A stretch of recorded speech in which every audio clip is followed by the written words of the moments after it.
ആശങ്ക ഒഴിയാതെ boys town Palchuram road കഴിഞ്ഞ ദിവസം മണ്ണിടിഞ്ഞ ബോയ്സ് ടൗൺ പാൽച്ചുരം റോഡിൽ വെള്ളിയാഴ്ച രാവിലെ വീണ്ടും മണ്ണിടിച്ചിലുണ്ടായി. നിരന്തരമായുള്ള മണ്ണിടിച്ചിലിൽ വാഹനയാത്രക്കാരും പ്രദേശവാസികളും ഏറെ ഭീതിയിലാണ്. കൊട്ടിയൂർ ബോയ്സ് ടൗൺ പാൽച്ചുരം റോഡിൽ വെള്ളിയാഴ്ച രാവിലെയാണ് വീണ്ടും മണ്ണിടിച്ചിലുണ്ടായത്. നേരത്തെ മണ്ണിടിഞ്ഞ സ്ഥലത്തിന് മുകളിലായാണ് മണ്ണിടിഞ്ഞത്. മണ്ണിടിച്ചിൽ ആശങ്ക നിലനിൽക്കുന്നതിനാൽ കൊട്ടിയൂർ പാൽച്ചുരം റോഡിൽ രാത്രിയാത്രയ്ക്ക് കലക്ടർ നിയന്ത്രണം ഏർപ്പെടുത്തിയിരുന്നു. വൈകിട്ട് 6 മണിക്ക് ശേഷം വാഹനങ്ങൾ പേരിയാചുരം നെടുമ്പോൽ റോഡ് വഴി പോകണമെന്നാണ് അധികൃതർ നിർദ്ദേശിച്ചത്. വെള്ളിയാഴ്ച ഇടിഞ്ഞ സ്ഥലത്തെ മണ്ണും പാറക്കല്ലുകളും നീക്കിയെങ്കിലും വീണ്ടും ഇടിയുമോ എന്ന ആശങ്കയും ശക്തമാണ്. ഇടയ്ക്ക് ചെറിയ പാറക്കല്ലുകൾ റോഡിലേക്ക് വീഴുന്നുമുണ്ട്. സമീപ പ്രദേശങ്ങളിലും കൂറ്റൻ പാറകളിൽ വിള്ളലുണ്ടായിട്ടുണ്ട്.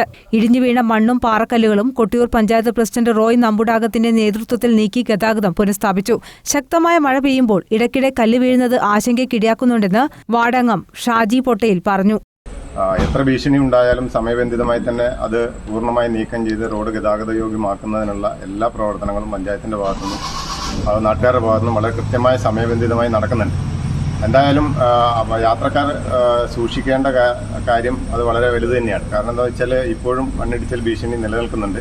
ഇന്ന് രാവിലെയും കുറഞ്ഞ ഭാഗം ആ കല്ലിൻ്റെ കഴിഞ്ഞ പ്രാവശ്യം ഇടിഞ്ഞതിൻ്റെ ബാലൻസ് ഇരുന്നാണോ എന്നറിയില്ല. എന്തായാലും കുറച്ച് ഇടിഞ്ഞു വീണിരുന്നു.